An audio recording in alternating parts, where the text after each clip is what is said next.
Ako po si Ricky Pimentel na 38 years old. Nakatira dito sa Bukal, Calamba, Laguna. Nagtatrabaho po sa Mr. Donut.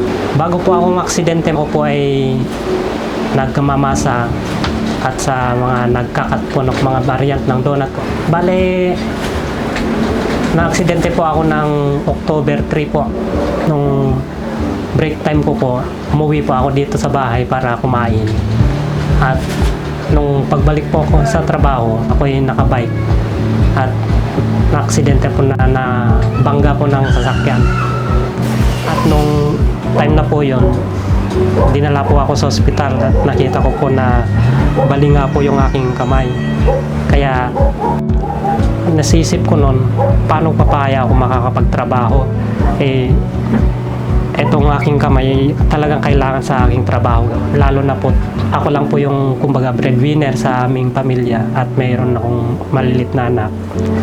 Kaya napakalaking kawalan sa akin yung aksidente na. Sabi sa akin, ma'am, nung doktor, ang sabi ko ay mga 3 to 4 months yung paghihil ng buto.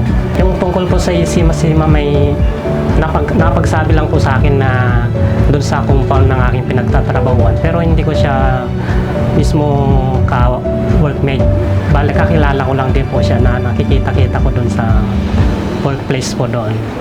Bale, sa SSS po na SS Disability, nakakuha po ako ng mga around 27K.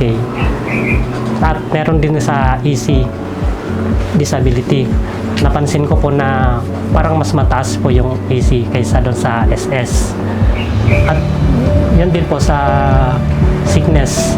Ganon din po, nakakuha po ako ng nasa around 40K.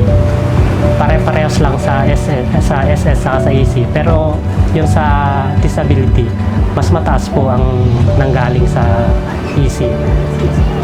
Yung sa EC po mismo ay mayroon po akong nakuha doon na bukod sa sickness sa disability, meron po yung 10K po na galing mismo sa ECC at sa yung mga therapy session po at yung food and transport allowance po.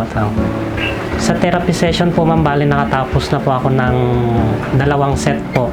Yung unang set po 6 sessions. Tapos yung pangalawa po 10 sessions. Sa ngayon po meron pong approve na ulit yung aking pang 3 set. Meron po ma'am yung sabi po sa akin na nag-grant din po ako sa training sa TESDA.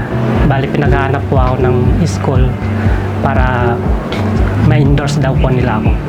Ang mapipayo ko po sa mga katulad ko na may mga work-related po na injuries, mga kagaya ko na nawalan po ng trabaho sa gawa ng aksidente, ay napakalaking tulong po ang ECC. Napakaganda ng programa po ng ECC para sa mga katulad namin na aksidente sa trabaho po. Kung sa ECC po ay maraming salamat kasi sobrang napakalaking tulong po ang naitulong ninyo sa akin sa halos 7 buwan po na wala akong trabaho. Ay, talagang napakalaking tulong po yung ECC kasi ako lang din po talaga yung nagtatrabaho sa amin, nagpro-provide at malit pa yung aking anak noon. Kaya hindi ko po talaga alam kung saan ako lalapit noon. Kaya napakalaking tulong po na yung ECC pa sa akin. Sana po mapalawak nyo pa yung programa ninyo at mas maparami po yung matulungan po ninyo. Maraming salamat sa ECC. Nagpapasalamat din po ako sa aking employer, sa aking agency na Perscore at sa aking employer mismo na Mr. Donut na company at tinanggap pa rin nila ako sa kabila po ng aking medyo kumbaga kapansanan kasi hindi na po talaga may trabaho ng ayos. Binigyan pa rin nila ako ng oportunidad para makapagtrabaho sa kanila. Ako si Ricky Pimentel, dating baker ng Mr. Donut, na aksidente sa oras ng trabaho, nakabalik sa trabaho sa tulong ng ECC.